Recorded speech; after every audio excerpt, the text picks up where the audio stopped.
There's nothing there. There's no green pieces of paper. There's no bank reserves at the Fed. There's literally nothing. All it is just bank ledger money that they created out of nothing. So there's nothing like regulating this to, have some kind of oversight where, hey, you can't lend more than this amount, or depending on the bank and how big they are, is there like no? I mean, there's some regulations, but most of these banks just completely get around them. I'll give you an example. Okay. So back in prior to 2020, we had something here that you guys have probably heard of. It was called a reserve requirement. Okay. So what this was for not all banks, but most of the banks, or some of them, they were required to hold 10% of the deposits that they had on the liability side of the balance sheet in a cash equivalent. Okay. So we'll just say bank reserve, something like that. Okay.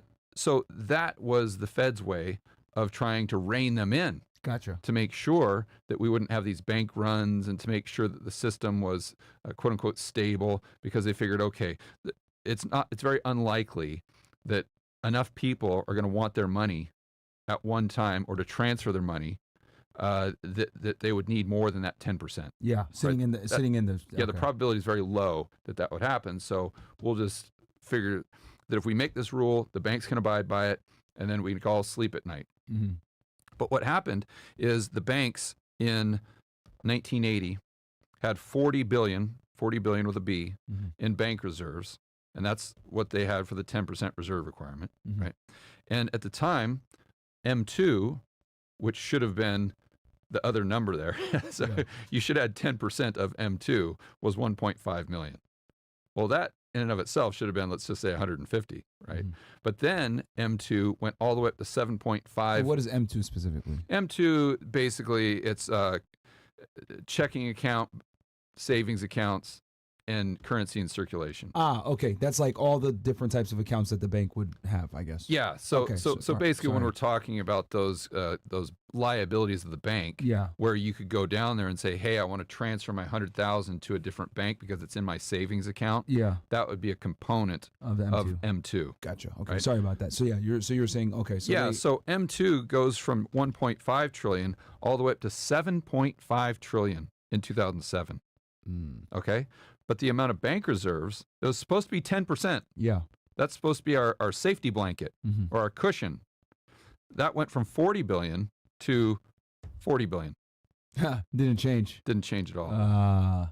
Didn't change at all. So it went down from like 10% to maybe 5% or 3%. Or no, it never was at 10%. It never was even close to 10%. Yeah. And what's crazy, too, is a lot of that was we won't get into it, but the number in reality, in practice, was actually lower than that 40 billion. So that's even looking at it optimistically. Wow. But no, what the banks did is they said, no, we're not going to play your stupid game. Mm-hmm. If we've got a profit-making opportunity, we're going to take advantage of it. Yeah. So what they did is they set up something called sweep accounts, where basically they would take the checking account balances and they would move them over to other accounts that weren't technically a part, or didn't technically apply to those reserve requirements.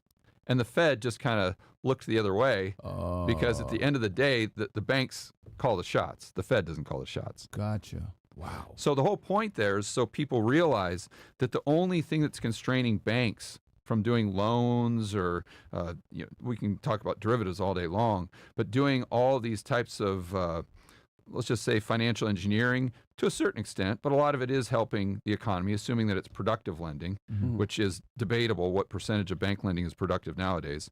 But this is the only thing that they care about is risk. That's it. So my point there is, if you have a Newark Community Bank, which is on the brink of going bust, mm-hmm. if you have a Silicon Valley Bank, a First Republic, a Signature, people may say that, oh, this is no big deal because these are smaller banks and it's contained. But what you don't understand is the amount of risk in the overall system is increasing. So since the risk is increasing, that means even for the big guys like JP Morgan and all these banks that actually benefited from all those deposits going from Silicon Valley Bank over to their bank that was perceived as safer. Gotcha. Right? They are the beneficiary, but they look across the network They say, no, no, no, we're not going to do that loan. We're not going to do that FX swap. We're not going to do that currency So even swap. though they got more money, the risk is still, it makes them say no. Okay. Exactly. Wow. So what that is that creates a credit contraction, not just within the economy, but between the banks themselves. And what's fascinating is if you look at M1, so we were talking about M2 before, Yeah. and savings and checking just a component of that. But if we break it down even further to M1, that's almost exclusively checking account and savings account. Okay. And you got currency in circulation as well. But if we just look at that as basically what's the average Joe's kind of purchasing power, like how much money do they have in the bank, right? We see that peak out in 2022, and we see it just absolutely plummet since then. Wow. And M2 has actually gone down. So people say that the Fed's printing all this money and doing all this stuff, but if you actually look at the numbers, the money metrics are actually going down. And if you look at bank credit, usually it just trends up like this, and it's consistent until you get a recession. It flattens out a bit. It's flattened out and just barely gone up. That is not a good sign of economic activity, right? That's almost a sign of economic contraction. And to give you some context, M2 right now I'm jumping around a little bit. So I was talking about M1 because that really declined. People can pull that up on a Fred chart and see that it's really kind of shocking. But also if you look at M2, that has declined over the past year as well. Now to find the last time that happened, you've got to go all the way back to the 1930s. Wow. And the Great Depression. Okay. So that gives you an idea of how risk off banks are right now, even the big guys that people think are quote unquote safe. I mean, I'll tell you, even for me, just for buying houses, like every time I, do a new deal, they're asking me for a bunch of fucking paperwork, and it's like That you guys you didn't have this to already. have a year and a half ago. Yeah, like they're asking for more and more every single time. So I could tell you just off of, obviously it's a limited anecdotal situation, but I could do a deal, and then literally a month or two later, I'm doing another deal, similar house, similar stats, but they ask for something that I already gave them, and I'm like, what the fuck? I already gave this to y'all. Even the car industry, I'm pretty good with my banks. They trust me a lot. I never miss a payment ever. But it's like they know me for these amount of years. I never miss a payment, and I get a pretty good down payment on whatever I get or rate. Nowadays, I have to put even more with a higher rate. I'm like, that's right. You guys know me, but hey, it's not us. It's the banks. So I get it. Yeah, and Kenny, you guys remember Kenny? Oh, yeah, Kenny, yeah. Yeah, he's in the exact same boat. He has over $2 billion under management, $2 billion with a B. I mean, Kenny's a big player in the multifamily space. Real estate, that he controls $2 billion of real estate. That's correct. Wow. And he's been doing this for literally decades. Yeah. And even with the banking relationships that he has, when he goes to the table to try to do another deal, they're saying, okay, well, we were giving you 70% LTV. Now, 40. Yeah. Wow. And now when he goes and he, let's say they give him a 7% interest So rate. he's got to come with 60% to pick up. No. Oh. If he's got equity, let's say. Okay. Sorry. They were willing, let's say he had $100,000 in equity. Loan They to were value. willing to give him 70. If he wants to do a cash out refi or something. Now they're only willing to give him 40. That's crazy. Yeah, and if he takes out a loan at, let's just say 7% interest, he's having to put down like $1 million in escrow just for the bank's buffer in case interest rates go up. Wow. So the bank is trying to offload that interest rate risk onto the borrower instead of keeping that on their own balance sheet. Wow. Yeah. And that's why you see when you look at overall bank credit on the Fed's website, you see that it's going up. Then now it's just straight flat across.